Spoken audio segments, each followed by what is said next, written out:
Buenas noches, bienvenidos de nuevo a su programa Acción Positiva. Y es un gusto el continuar la entrevista que iniciamos el domingo pasado con la doctora Rigoberta Menchú, con el licenciado Aníbal García, candidato presidencial y vicepresidencial del Frente Amplio. Se recordarán ustedes que en nuestro programa anterior pues hablamos sobre la ideología de la plataforma del Frente Amplio, particularizamos sobre la de WINAC, sobre la del Movimiento Nueva República y en realidad sobre un poco de la visión de la izquierda en Guatemala. Tratamos un poco también sobre el hecho de qué haría diferente en esta oportunidad la participación de esta izquierda y de llegar a ocupar el poder, cuáles serían las acciones que los harían diferentes del gobierno actual, que en alguna forma se ha llamado socialdemócrata y pues un poco orientado hacia la izquierda, algunos piensan que mucho más hacia el centro derecha.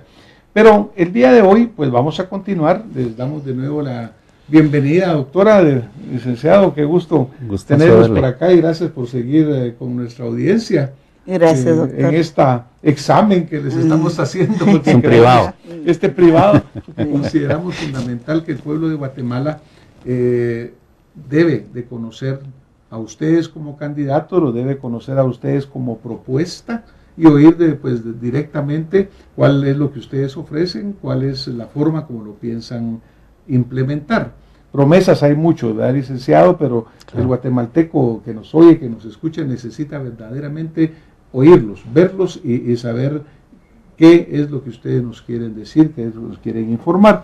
Así que, bueno, vamos a entrar ya más directamente en la yugular, doctora. En nuestro programa anterior usted mencionaba los aspectos fundamentales de los cuales lo haría usted diferente del gobierno actual y cuáles serían, digamos, las áreas a trabajar. Y empezaba, una de ellas era transparencia. ¿Qué nos habla exactamente usted por transparencia? ¿Cómo la ve en este momento? ¿Y cuál sería el cambio que ustedes harían?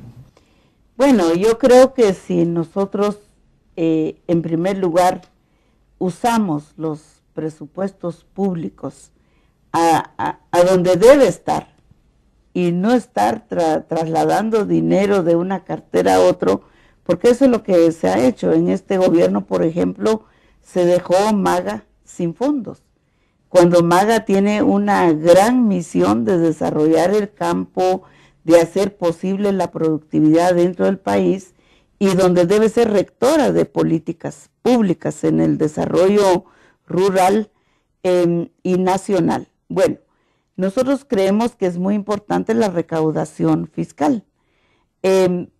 ¿Por qué? Porque sí hay una enorme cantidad de gente que pasan por las fronteras porosas, que se llaman, donde nadie los controla y realmente, si solamente que hiciéramos una buena recaudación de lo que está y usar bien el dinero, eso es lo que exige todo el mundo, lo exigen los guatemaltecos y lo exige la comunidad internacional. Pues este es un clamor amplio, ¿verdad, doctora?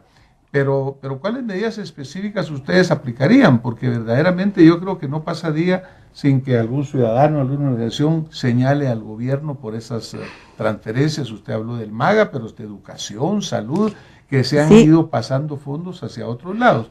Ahora, específicamente, doctora, ¿qué medidas harían ustedes para asegurar esa transparencia?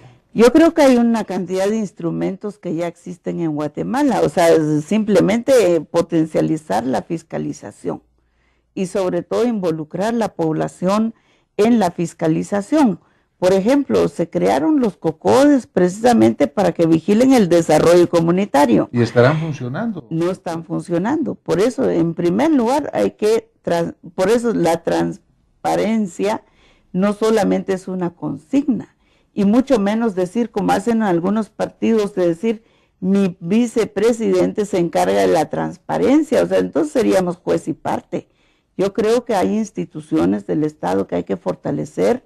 Precisamente el Ejecutivo tiene su misión, y que el Ejecutivo esté íntimamente vinculado al Congreso, y que la misma política del Ejecutivo sea la misma en el Congreso, y usar los sistemas también de legalidad, porque qué barbaridad que el Ministerio Público solamente está resolviendo 4 casos de temas de impunidad de 100 casos. O sea, el 96% de los delitos de impunidad no se está juzgando en este momento. Entonces hay que potencializar las propias instituciones y no hacer juez y parte o hacer todo. Por ejemplo, en Guatemala los políticos criminalizan la justicia y la justicia criminalizan a los políticos. Todos esos vicios. Y el ciudadano es el que al final paga. Y juntar las fuerzas, porque el desarrollo social tiene que participar la propia gente. Hay propuestas, hay sociedad civil, hay organizaciones empresariales en Guatemala, hay todo. Entonces, ¿cómo podemos hacer un diálogo y un esfuerzo mancomunado? Levantar el país, que seamos triunfantes, exitosos, ¿verdad? No. Ahora, digamos, aún todavía, doctora, yo creo que todo lo que usted dice es totalmente cierto, pero yo estoy seguro que los que nos están viendo y escuchando todavía quisieran una respuesta más específica de cómo va a apretar usted los tornillos en su gobierno. ¿Qué piensa, licenciado? El Congreso, mencionaba la doctora, ese trabajo conjunto pero separado por la independencia de poderes. Sin embargo, el Congreso, desafortunadamente, en alguna forma es cómplice de lo que está sucediendo en Guatemala, porque uno de los grandes problemas es el endeudamiento tremendo y el permanente que hemos venido teniendo. El endeudamiento en Guatemala, usted sabe que ha subido, casi se ha cuadruplicado en estos últimos años. Ahora, ¿cuál diría usted que es la forma verdadera de auditar? Porque el Congreso es fiscalizador, pero no está cumpliendo su función. ¿Cuál es su experiencia en esta legislación? Bueno, mire, ahí hay dos cosas que creo yo que son fundamentales. La primera es de que hay que entender el papel del Congreso. Yo creo que aquí eso es fundamental. Por ejemplo, en esta legislatura ha sido lamentable, ha sido condenable que cuando nosotros les hemos propuesto la ley en contra del enriquecimiento ilícito, no han querido aprobarla. Esa ley es fundamental. Tal vez es la única ley que nos podría permitir enfrentar realmente la corrupción de frente, especialmente en los funcionarios públicos. Yo insisto en la aprobación de esa ley, soy ponente de la ley y he estado luchando en el Congreso y no lo he logrado, porque ya creo yo que es hora de que nos demos cuenta de que el resto de tipos penales que existen no van a ser suficientes para perseguir la corrupción. Esa ley es la única que sirvió en Perú, que sirvió en Colombia, que sirvió en México para poder enfrentar realmente la corrupción. Ahora, que se va a terminar, tampoco es cierto. Porque eso depende de la otra parte, de la voluntad política del Ejecutivo. En ese sentido, nosotros estamos clarísimos en que la Ley de Acceso a la Información Pública que se aprobó en esta legislatura, desafortunadamente no ha tenido los éxitos debidos porque el mismo Ejecutivo es el que no tiene una política de transparencia. Hay un viceministerio de transparencia en el Ministerio de Finanzas que tampoco ha funcionado. O sea, el gobierno mismo se ha empecinado en que se sigan utilizando los fideicomisos, las ONGs para la ejecución de obra pública y de gasto público. Eso debe terminar. Esas son fuentes de corrupción. Ahora pensemos, por ejemplo, doctora, de que obviamente, como dice el licenciado, pues este Congreso se ha negado a ponerse a sí mismo cadenas, ¿verdad? Porque no quieren aprobar ciertas leyes que en alguna forma algunos de los que están adentro los van a afectar.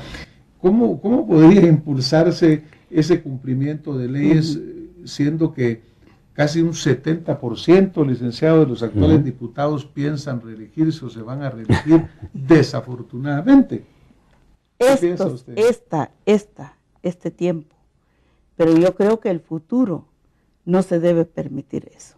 Yo creo que a menos un diputado debe estar, si es mucho, unas 3 veces que sea elegido en el Congreso, pero que no quede 24 años en el Congreso, o sea, eso es un abuso excesivo. Bueno, yo soy una mujer municipalista.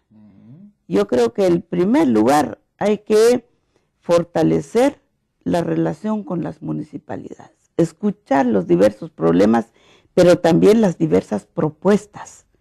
A partir de esas propuestas, ¿qué tal si podemos encauzar todos los recursos a través de las municipalidades, siempre y cuando esto también sean transparentes? Recuérdese que hubo creo que eran 300 municipalidades que estaban sujetas de reparos por actos de corrupción.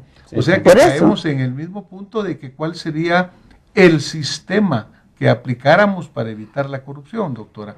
Porque desafortunadamente en Guatemala lo que ha pasado es que la corrupción se ha generalizado. Es una epidemia ya, sí. Los comunes sí. han actuado en su función de veras fiscalizar. Entonces, como que la corrupción ya no era solo central, sino que ahora ya se descentralizó. Por eso la pregunta específica, ¿qué hacemos para verdaderamente parar ese cáncer que decía el licenciado, utilizando los términos médicos que yo debía usar, pero él los está usando? Las tomas de decisiones. Las tomas de decisiones. Por ejemplo, en cada institución lo que hacen los gobiernos es utilizar excelentes técnicos, porque en Guatemala tenemos excelentes técnicos que hacen impacto, que identifican los problemas, que hacen un buen trabajo, pero la hora de ejecutar, nadie toma decisión de alto nivel. Y el que toma la decisión no está involucrado en el tema. ¿Y cómo van a hacer ustedes para que se tomen las decisiones? Yo sigo insistiendo.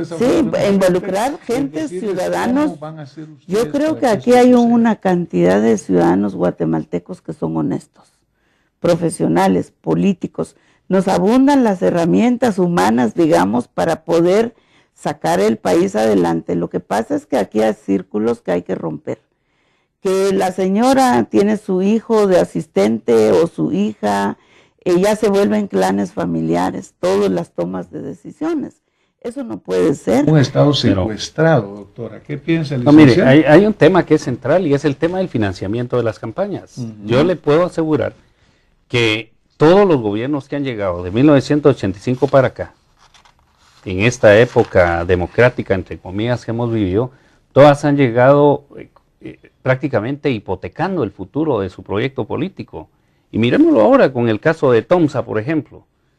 Todos sabemos perfectamente que un financista de campaña del presidente Álvaro Colón, pero que le ha pagado con creces, ha sacado ganancias de haber hecho ese financiamiento. En el tema de los señores Alejos, por ejemplo, en el mismo gobierno central, que se han beneficiado con la obra pública.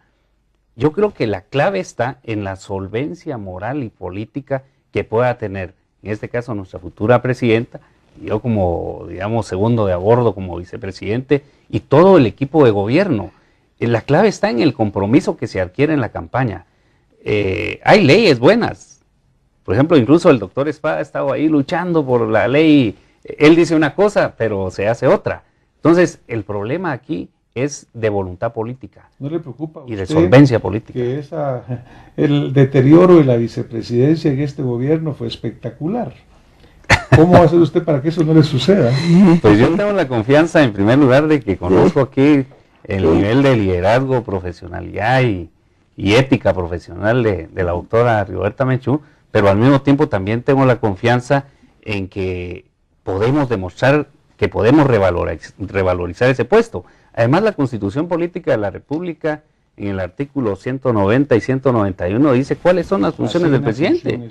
Y le asigna una función extraordinaria que desgraciadamente ningún vicepresidente ha cumplido, que es coordinar el gabinete de gobierno. Es decir, esa función, desgraciadamente, al doctor Espada ninguno le pasa balón, como decimos comúnmente, pero el vicepresidente es una figura que juega un papel fundamental en un gobierno. Obviamente la última palabra la tiene el presidente. Claro. Pero eso es fundamental. Vamos a tener que ir a un corte, doctora, y al regreso vamos a comentar un poco sobre el equipo de trabajo, ¿verdad? Porque yo creo que es fundamental. Tiene usted un muy buen vicepresidente que le acompaña en este binomio, pero obviamente el Estado requiere muchísima gente más. Así es. Vamos a un corte y venimos un momento con más Acción Positiva.